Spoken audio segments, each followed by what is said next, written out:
Alors, ce soir, je vais parler médoc.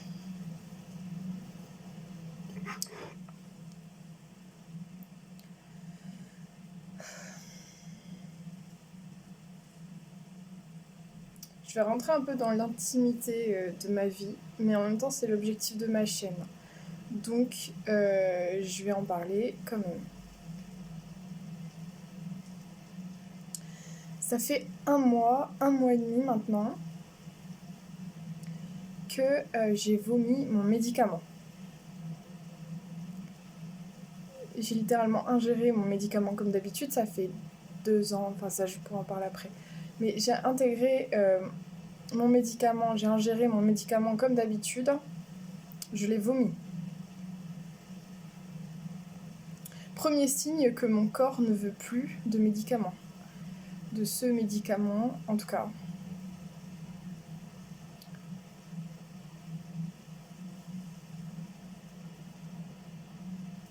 Ça fait 1 semaine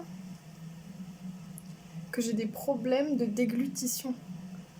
Que je tousse parce que j'ai du mal à déglutir. Et je viens ce soir de me rendre compte que c'était probablement un effet secondaire. Parce qu'il me semble me rappeler que cela faisait partie des effets secondaires possibles d'un médicament. Je suis allée au cours de ce mois et demi 2 fois aux urgences.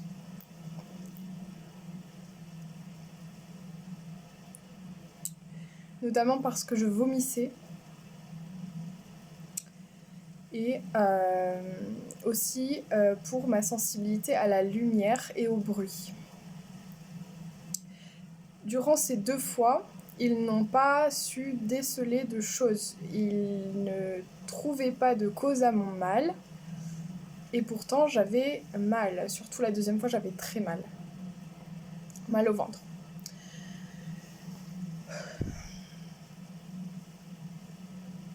Alors, peut-être que dans 1 mois, je vais crever.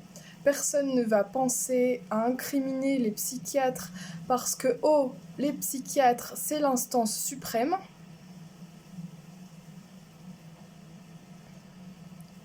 Quand nous sommes patients, nous sommes passifs. La seule manière de guérir est d'avoir des conseils de quelqu'un qui est compétent, connaisseur et informé. Et de prendre en charge votre guérison. Vous n'arriverez pas à guérir sans prendre en charge la guérison. Quand tu es patient, comme son nom l'indique, tu es passif. Et pas patient, comme on pourrait le penser, nous sommes souvent impatients quand on est malade. Impatients de guérir. Non, nous sommes passifs. Les psychiatres, entre autres, maintiennent cette position de passivité.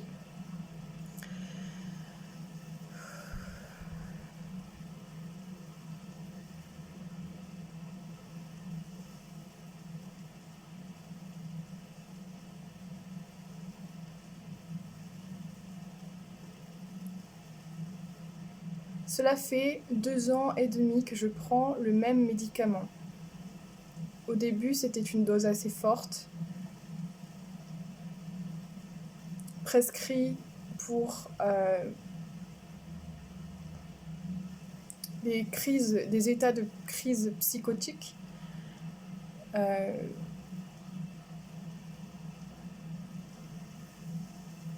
À 600 mg, il est prescrit dans ce but.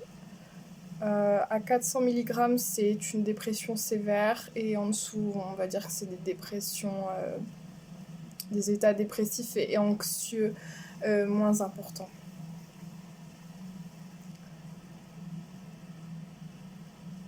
Je n'ai jamais eu cette réaction de mon corps, ce cas de figure, pendant les 2 ans et demi où j'ai pris mon médicament.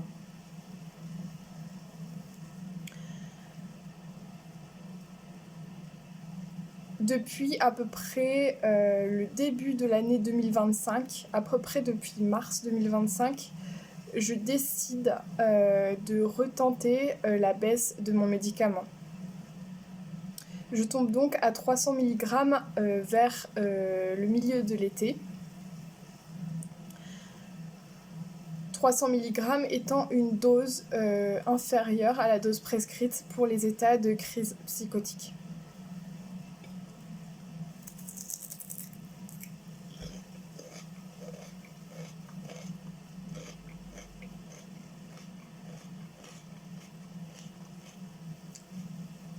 Il y a à peu près un mois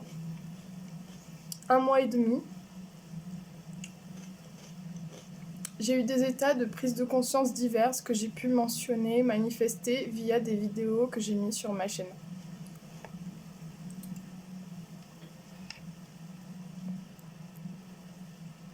Il y a à peu près... Attendez, je vais finir ça.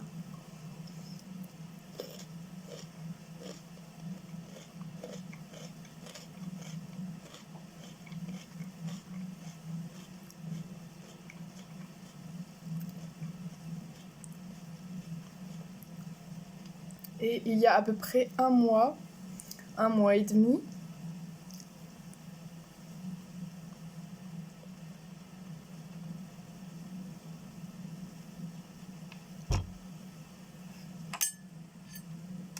que mon psychologue, pardon, pas mon psychologue, que ma psychiatre, mon infirmier surtout, ma psychiatre, qui me connaît moins, mais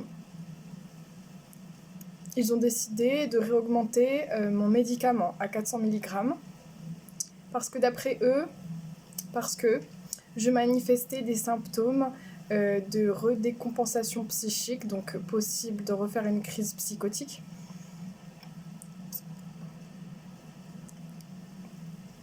Que je remanifestais des symptômes de décompensation psychique. Dans ce qui est mentionné, il me dit, là je parle de mon infirmier, il me dit que je me suis isolée de la fac.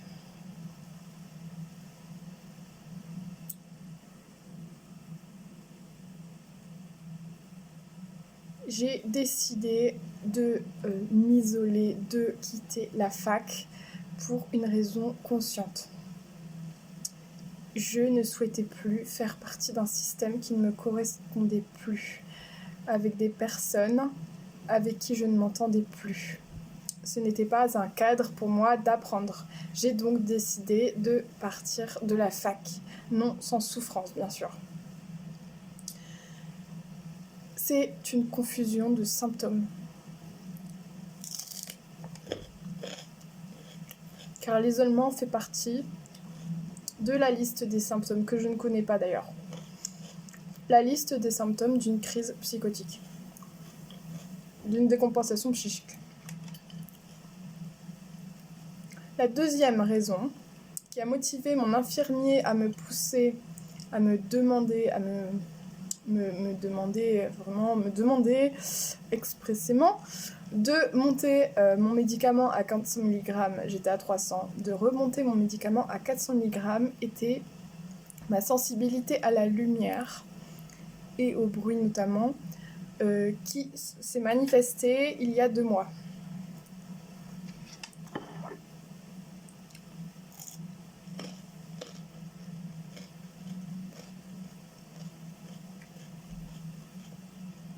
Pour moi, ce n'est pas cohérent, ce n'est pas possible parce que ma sensibilité à la lumière s'est manifestée avant que je baisse les médicaments. Je dis bien sûr pour moi. Pour moi, ce n'est pas cohérent, ce n'est pas logique comme réflexion de dire que ma sensibilité à la lumière est un symptôme de décompensation psychique. Soit dit en passant, j'ai changé 3 fois de psychiatre étant en CMP. La deuxième psychiatre que j'ai eue, pareil, vers le début de l'année 2025, qui est partie ensuite car elle était interne. Donc vers le début... Attendez, je regarde juste ma cuisson.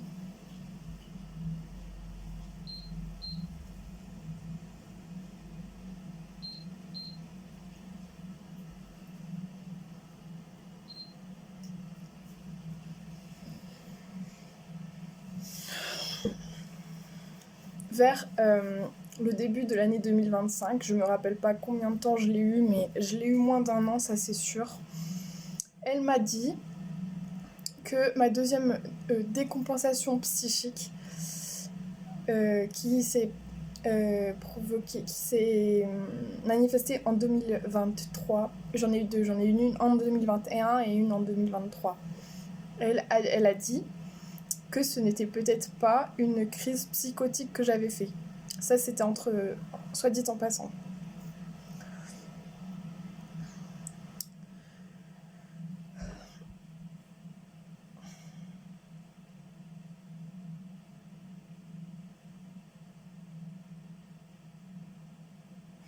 J'arrive, je vais regarder juste encore.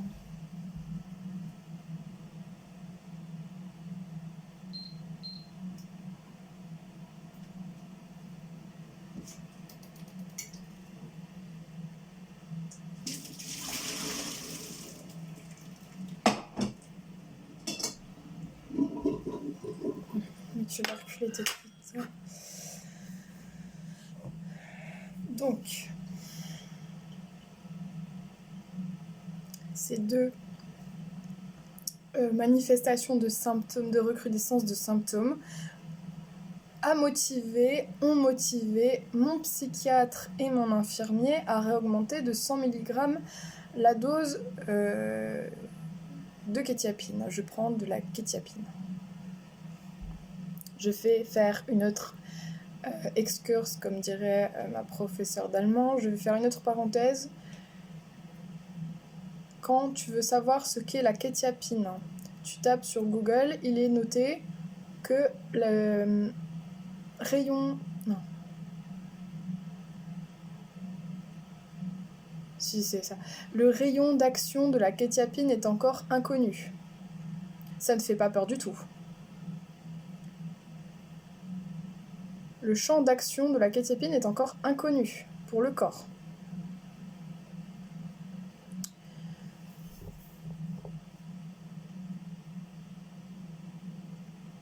Et l'on me donne ça depuis bientôt 3 ans.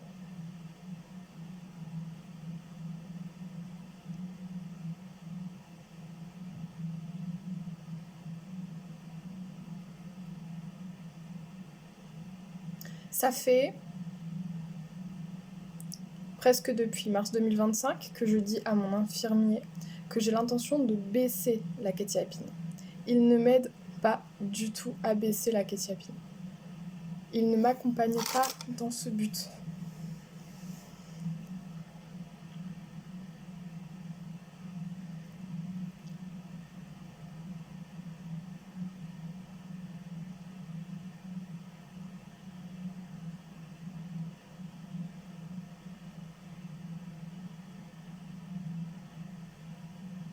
À l'heure actuelle, je n'ai pas déterminé ce qui a causé ma sensibilité à la lumière et au bruit. Ce qui est sûr, c'est que cela s'est manifesté d'un coup. Pour moi, c'est dû à une prise de conscience. Pour eux, ils ne croient pas aux prises de conscience, je pense. Non, ils n'y croient pas.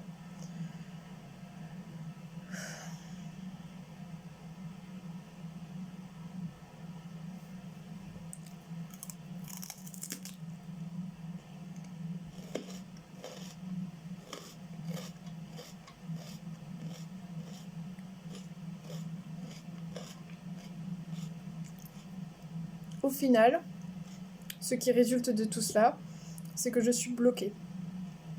Ils maintiennent ma dépendance, mon médicament, que je ne sais pas si je peux arrêter ou pas, car mon corps me dit d'arrêter. Il me le dit plusieurs fois. 2 fois déjà, j'ai vomi juste après avoir avalé le médicament.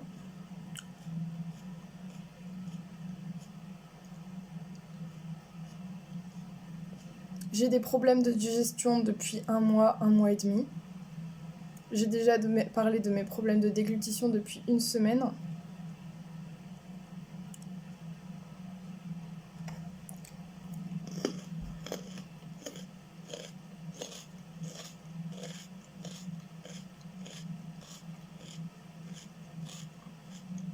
Bref, on ne peut pas affirmer que ma sensibilité à la lumière et au bruit soit un symptôme de décompensation psychique pour l'instant.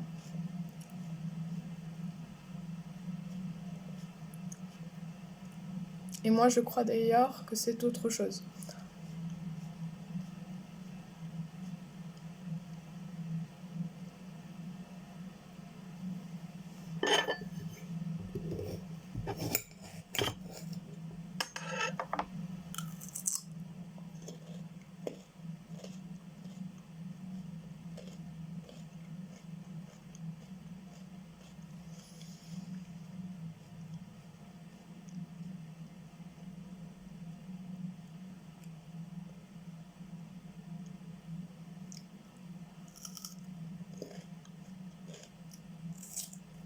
Mon hypothèse, et je dirais ça pour finir,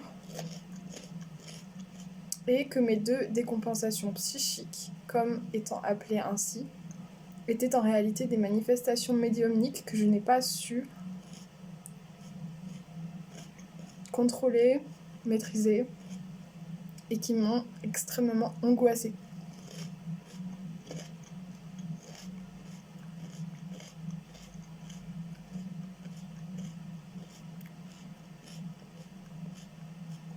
Voilà où j'en suis. Je continue d'enquêter et de ressentir. J'essaye, mais ça ne sert plus à rien, car mon infirmier ne m'écoute pas en fait.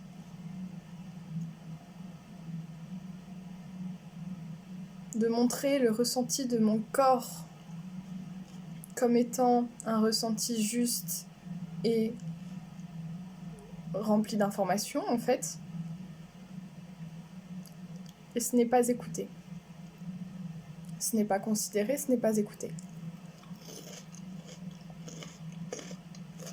Voilà où j'en suis. Merci de m'avoir écouté. Si vous avez des pistes d'aide pour mon enquête là-dessus, je veux bien de vos pistes, qu'elles soient cohérentes et réfléchies. J'ai décidé d'enlever mes lunettes pour parler en face, car c'est sérieux, etc. C'est un sujet sérieux. Mais de manière générale, je reste avec mes lunettes. Ciao.